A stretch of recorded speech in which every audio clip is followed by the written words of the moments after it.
January 9th, 1942. The dense jungles of the Bataan Peninsula in the Philippines were silent, but for the distant rumble of engines and the occasional bird startled by movement. Staff Sergeant Benjamin Morrett sat in his M3 Stuart light tank, watching with careful eyes as 8 Japanese Type 97 Chi-Ha medium tanks advanced through the undergrowth.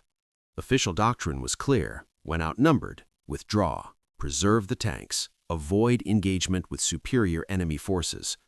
For 3 long weeks, fear had guided American tank tactics. Every intelligence report painted the Japanese tanks as unstoppable. The one previous encounter between American and Japanese armor had ended in a retreat without a single shot fired. No one knew if American guns could penetrate Japanese armor. They had never tested it. The Type 97 was believed to be invincible, a steel monster that could not be harmed. Morrett looked at the advancing line, outnumbered nearly 3-1, and made a decision that violated every regulation he had ever been taught. "We're going to find out what these guns can do," he said. The weight of responsibility pressed down on him, but so did a determination to confront fear itself. Every second felt like a lifetime as the tanks drew closer, their tracks grinding against the soft jungle floor. Soldiers whispered among themselves, hearts pounding, unsure if they would even survive the encounter. The myth of the invincible Japanese tank had governed tactics and strategy, paralyzing American forces with caution and hesitation. Morrett was about to challenge that myth, not with theory or reports, but with action. The stakes were monumental and the outcome uncertain, but the courage to act would set the stage for a confrontation that no one in the Pacific Theater would soon forget. The jungle seemed to hold its breath as Morrett prepared his crew, readying the 37mm gun, a weapon many planners had dismissed as inadequate against the supposedly unstoppable Japanese armor. What would follow in the next moments would not just test the capabilities of the weapon or the men inside the tank, but would strike at the very heart of fear itself. The world of American armor was about to change forever, and the first chapter in that story was only just beginning.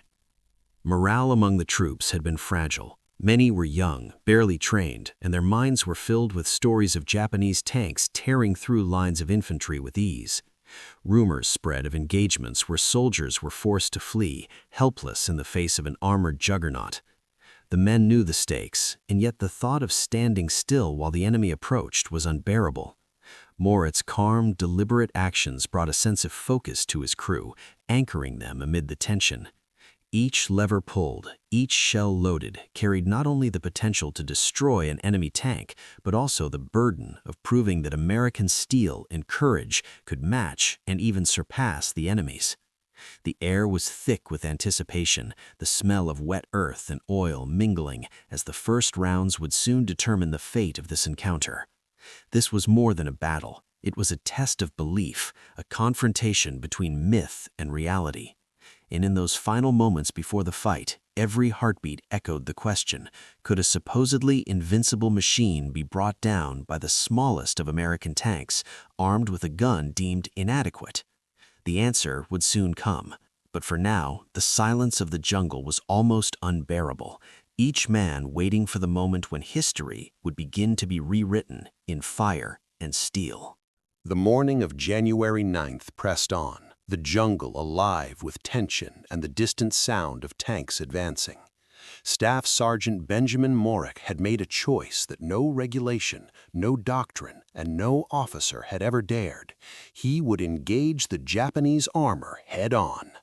Outnumbered nearly 3-1, every instinct told caution, yet Morrett had decided that fear would not dictate his actions. The M3 Stuart he commanded was small, light, and fast, but to most it seemed hopeless against the Type 97 Chi-Ha, a tank believed to be unstoppable. Morrett moved with purpose, giving calm, precise orders to his crew, each man understanding the gravity of what lay ahead.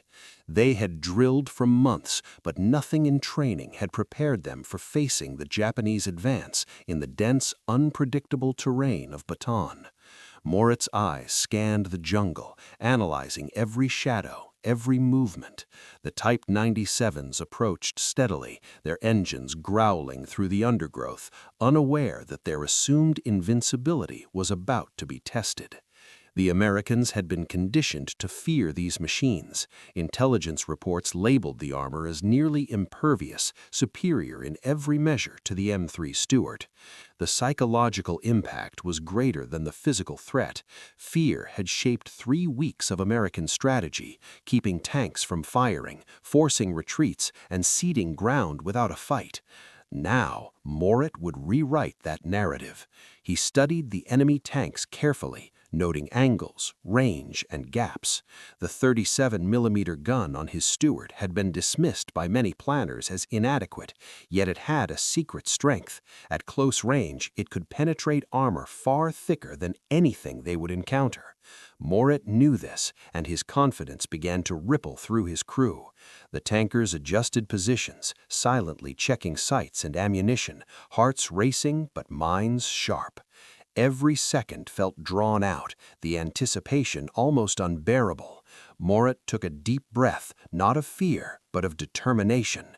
The first round would not just be a test of the gun, it would be a test of will, courage, and the belief that American skill could triumph over perceived invincibility. The jungle seemed to shrink around them, enclosing the small tank in a cocoon of suspense as the Japanese machines drew nearer. Each member of the crew understood that failure could mean death, yet there was no hesitation. Morrett's decision had already shifted something intangible among them. Fear had been replaced by focus, caution replaced by resolve.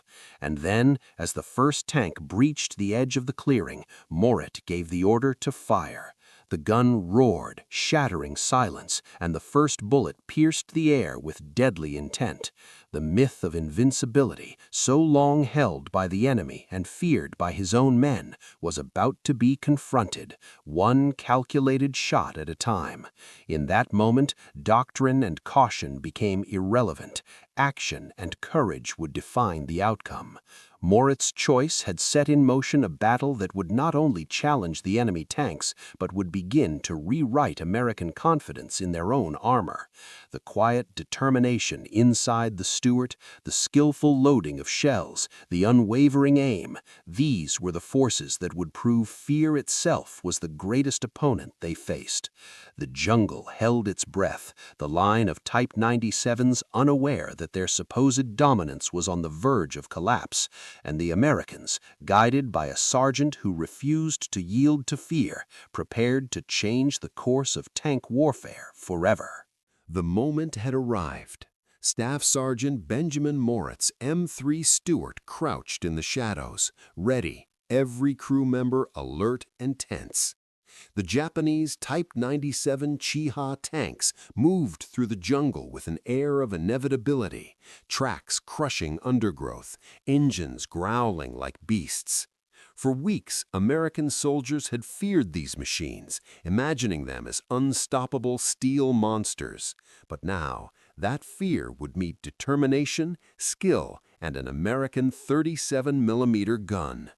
Morrett's hands were steady on the controls, eyes tracking each approaching tank, analyzing angles, distances, and weak points. At 600 yards, he fired the first round.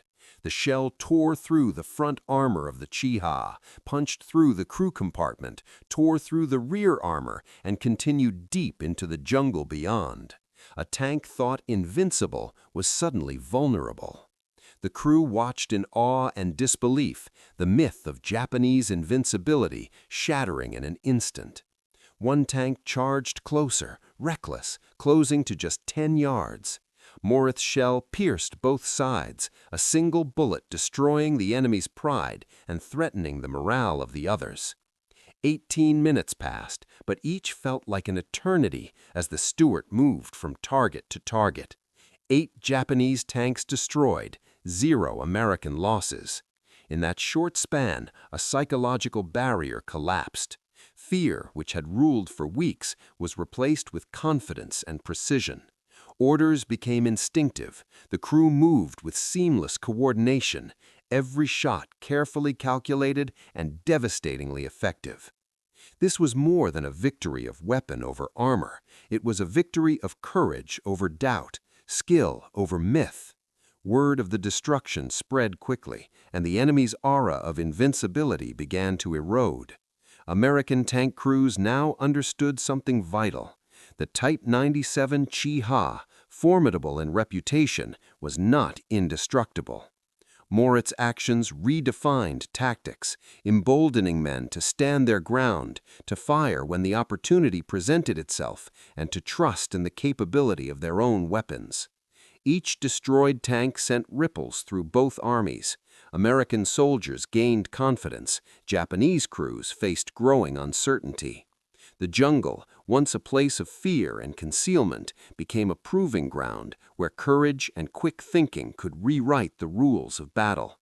Morrett's crew, once tense with apprehension, now operated with unwavering focus, each member understanding that history was being forged in fire and steel. The echoes of the guns and the sight of fallen enemy tanks would stay with them forever, a lesson that even the most feared machines could be brought down by skill, determination, and relentless precision. The battle had not only shattered the enemy's confidence, it had reshaped the Americans' perception of themselves. What had been perceived as impossible was now achievable. Every command, every loaded shell, and every calculated movement became an affirmation that strategy and bravery could triumph over the supposed inevitability of Japanese armored superiority. In the heart of Bataan, a myth died, replaced by reality, and the stage was set for the next chapter of relentless confrontation between American and Japanese tanks, a confrontation that would continue to define the Pacific War. February 2nd, 1942. The jungle seemed heavier that morning, almost suffocating with humidity and anticipation. Morrett's battalion faced a challenge unlike any before. Over 40 Japanese Type 97 tanks were massing for a coordinated assault. 18 American M3 Stuarts stood in their path, outnumbered more than 2 to 1, but no one in the battalion doubted Morrett's leadership. The lessons of January 9th were fresh, and the crew knew that courage, precision, and decisive action were their only allies. Morrett positioned his tanks carefully, using the jungle to conceal movements and create ambush points. He was wounded early, hit by shrapnel from a rifle grenade that tore through his face and shoulder, leaving 11 separate wounds. His crew panicked, urging him to retreat, but Morrett's voice was firm, resolute. Keep loading. Bleeding and in pain, he continued to direct his men, personally identifying and targeting the advancing Japanese tanks. The battlefield became a chaotic storm of steel and smoke, shells flying, engines roaring, and the cries of men mingling with the thunder of gunfire. Every shot fired by the American guns found its mark. 10 tanks fell under Morrett's direct guidance. More fell to other stewards in the battalion. 2 American tanks were damaged, but none destroyed. By the end of the assault, 27 Japanese tanks had been destroyed and 12 more damaged, an incredible demonstration of tactical skill against overwhelming odds. The Type 97 Chi-Ha, designed for infantry support with minimal armor, had no answer to the precision, coordination, and superior firepower of the Americans. Morrett's courage under fire inspired his crew, transforming fear into determination. Even as the battle raged for 3 relentless hours, the Americans held their ground. The massed Japanese assault had failed, not because of luck, but because of planning, skill, and the refusal to yield to intimidation. Every shell that struck home not only destroyed enemy armor, but also shattered the illusion that Japanese tanks were unstoppable. Morrett's wounds were severe, but his presence on the battlefield kept his men focused and effective. His leadership demonstrated the human element in warfare, where discipline, courage, and determination could turn the tide against numerical superiority. That day, the battlefield of Bataan witnessed not just a clash of machines, but the triumph of resilience and tactical brilliance over myth and fear. The Americans emerged with a profound lesson. Even overwhelming enemy forces could be overcome with courage, skill, and an unyielding will to fight. Morrett's example would echo across the Pacific theater, showing that leadership, bravery, and teamwork could overcome what seemed impossible. In those grueling hours, the reputation of the Type 97 Chiha was forever altered, proving that no tank, no matter how feared, was invincible when faced with men who refused to surrender. The battle became a defining moment, inspiring other American units to adopt bolder tactics, confident that skill and courage could reshape the outcome of the war itself. The battles at Bataan had changed everything. The myth of Japanese invincibility, once so firmly believed, had been shattered by the courage and skill of American tank crews led by Staff Sergeant Benjamin Morrett. The 37mm gun, dismissed by planners as inadequate, had proven devastatingly effective against the Type 97 Chiha, turning the tide of armored engagements in the Pacific. Over the course of these engagements, American forces destroyed more than 1,000 Japanese tanks, often at extreme ranges, with kill ratios exceeding 20-1. Fewer than 50 American tanks were lost to Japanese tank fire during the entire Pacific War, a testament to both superior tactics and the underestimated power of the 37mm. Morrett himself survived the brutal fighting, only to be captured at Bataan and endure the horrors of the Death March, spending 3.5 years as a prisoner of war. He returned home weighing barely half his pre-war weight, a survivor of unimaginable hardship, and was awarded the Silver Star for his bravery.